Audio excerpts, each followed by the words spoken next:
Have you ever wondered why some people seem to effortlessly build wealth and achieve financial success, while others struggle? Today I'll be exploring some of the lessons learned from Morgan Housel's The Psychology of Money, and how improving your relationship with money can help you start building the life you truly want. I'm Emilie Bellet and I'm passionate about investing and helping women improve their financial lives. I spent the first part of my career working in private equity, and now I'm the founder of Vestpod and host of the Wallet podcast.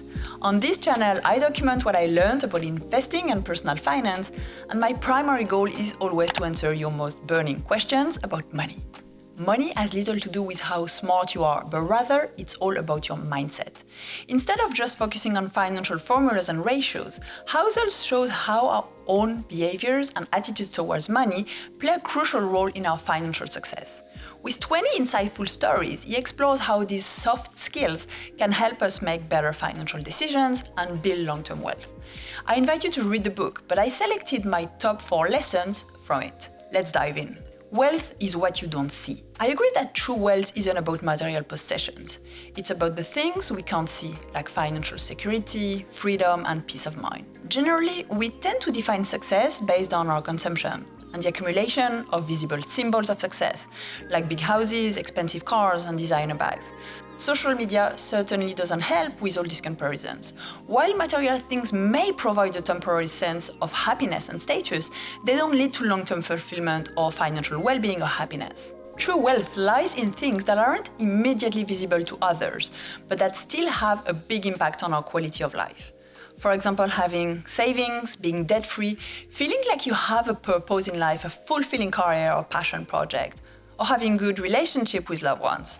We often compare ourselves when it comes to money, but our financial situation and goals are only ours and shouldn't be compared to others. It's about being able to focus on our personal progress and financial decisions that align with our values and priorities, rather than trying to keep up with the others or seeking external validation. This quote from the book resonated a lot with me. The world is filled with people who look modest but are wealthy, and people who look rich who live on the razor's edge of insolvency.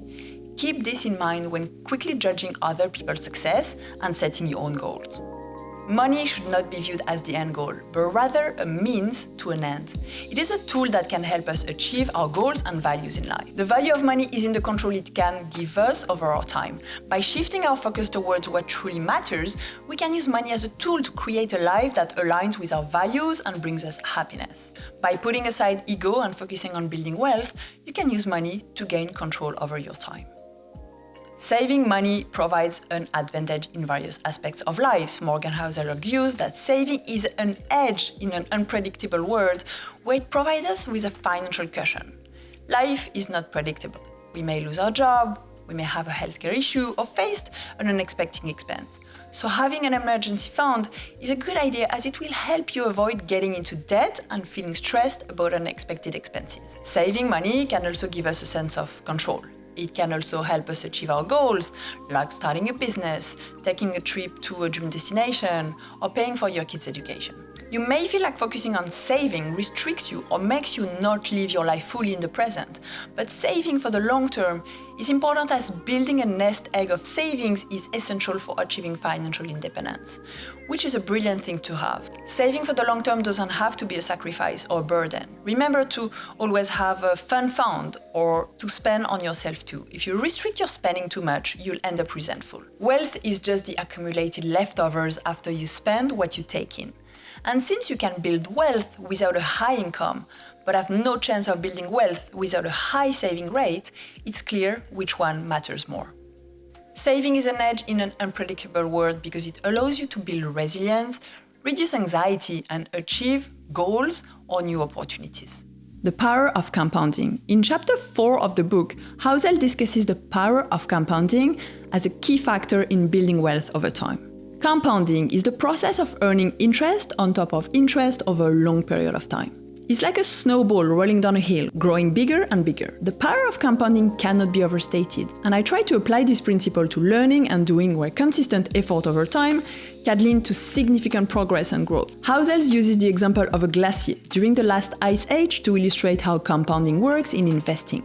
As the glacier picked up more snow and ice over time, its mass and weight grew exponentially, just as investments can grow significantly over time through the power of compounding. When investing money, I used to focus on short-term results and forget that it's better to wait for a long time to see my money grow. There is always a temptation to make quick profits or buying and selling frequently, or by choosing more risky investments, but this strategy can make you lose money. This is, by the way, what I'm trying to achieve with this YouTube channel. Short, regular videos will help you learn more over time. And again, this is a great quote from the book, "Growth is driven by compounding, which always takes time. Destruction is driven by single points of failure, which can happen in seconds, and loss of confidence, which can happen in an instant. Less ego and more wealth." In chapter 6, Morgan Housel talks about how to invest. While cash savings are crucial, once you start building some savings and repay your expensive debts, you want to make your money work a little harder for you to at least keep up with inflation and benefit from compounding. After making the mistake of selecting individual stocks myself and trying to beat the market, I like Housel's approach of investing regularly in a low-cost index fund and holding it for the long term, as this can provide a much higher probability of success. Attempting to time the market or pick individual stocks is risky and unlikely to consistently outperform the market over the long run. Also remember the phrase that investing should be boring. If you want to build up your investment confidence, you can watch back our video, How Do I Get Started Investing? By investing in a broad-based index fund that tracks the overall market, we can benefit from the long-term growth of the economy while minimizing fees and other expenses. The key will be to be patient and disciplined in sticking to this investment strategy rather than trying to chase short-term gains or react to market fluctuations. Investing can be overwhelming, but it's important to have a strategy that gives you the highest chance of success.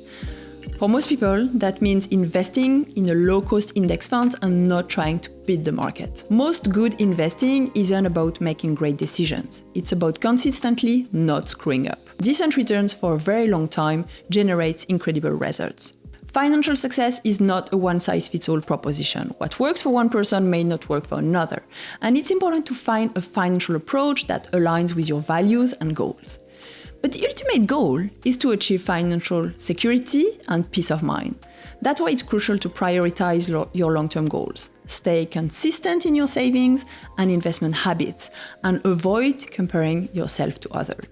It seems daunting at first, but once you get things going, especially if you start with automating your investments, you'll see that you have nothing to fear after all. Overall, the psychology of money explores the intersection of psychology and personal finance, highlighting the powerful role that emotions, biases, and behavioral patterns play in our financial decisions. You will learn valuable lessons on understanding and managing the psychological aspects of money to achieve long-term financial well-being.